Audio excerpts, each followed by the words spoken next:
So it's been a very busy week, and in a good way. Been a very busy week in a good way.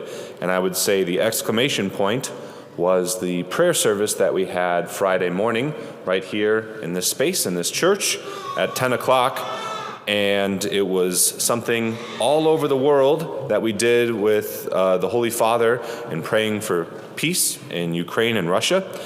And it was really beautiful. The church was pretty much almost as full as this, if not even a little bit more. We had our middle schoolers over here, the 6th, 7th, and 8th graders, and it was just a really beautiful moment of prayer. And to be honest with you, it was one of the cooler moments I've had as a priest. We just got our Lord out in adoration. We prayed the rosary. Monsignor gave a little talk, and then we did that prayer of consecration, which is really beautiful. If you haven't read it, what the Pope read to consecrate Russia, and we're all praying for peace right now, but I was just sort of lost in the beauty of it all. So afterwards, it was one of those rare moments when I was like totally focused on holy stuff, right? And I was just in that zone. And Monsignor walked into the sacristy and he had this blue bag. And I was like, Monsignor, what is that? He's like, oh, a parishioner just gave it to us. And I was like, oh, cool, what is it? He's like, it's Ukrainian holy water. And I was like, oh my gosh. How did they get holy water from Ukraine all the way over here? And in my mind, I'm thinking about like the logistics of how someone in all this craziness shipped holy water here, and now it's in our parish, and it's right here. I'm like, this is really cool. This is kind of special. And he pulled it out, and it was a bottle of vodka. And but they weren't lying. It said product of Ukraine on there. And usually I'm the one who's like trying to figure out either how to prank someone or how not to be pranked, but that was a moment of vulnerability for me where I just kind of let myself be in the moment. And that's a good thing for me, because oftentimes, I can be kind of like, unfortunately, I can kind of be like the second son, right? Who, maybe you might relate to this, we're doing our thing, but at the same time, you're like, all right, I'm kind of doing it, but our heart isn't all the way there. We're trying to focus on all these other things.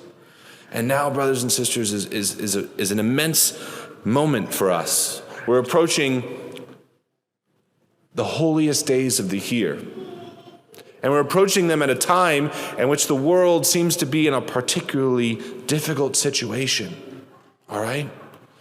And whether you feel like you are that prodigal son who's gone off and just said, God, you know what? I'm done. I'm going to go try to do my own thing.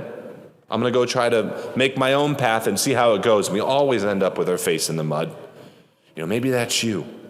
Or maybe you do feel like a version of this second son, where you're going through the motions and you're involved in certain things on the outside, but on the inside, your heart is actually kind of wishing that you were that younger son.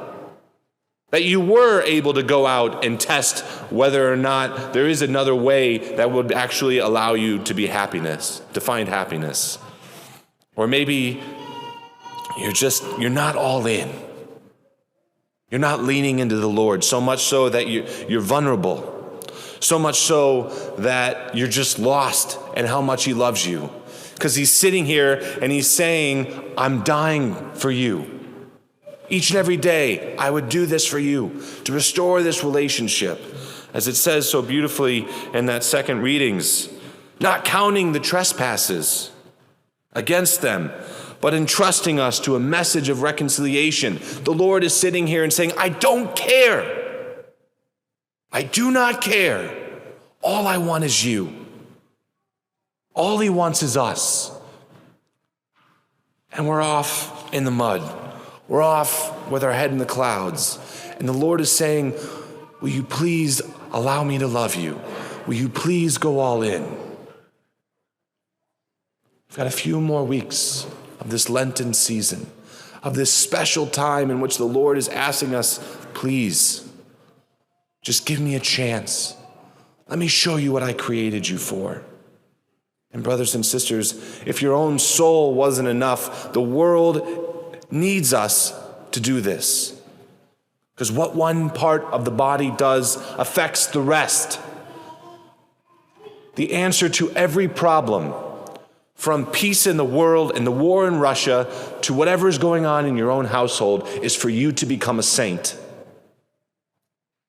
Let us put whatever mediocre version of the faith that we've been going on before and say, you know what, Lord, I'm all in. I'm all in because I know that's what you created me for. And really anything else is not going to cut it. It's time. Let's trust in the Lord. Let's be vulnerable to him. Let's give him our all because he's there waiting for us. He's waiting to embrace us, to put his arms around us, and to show us what he created us for, to be loved by him.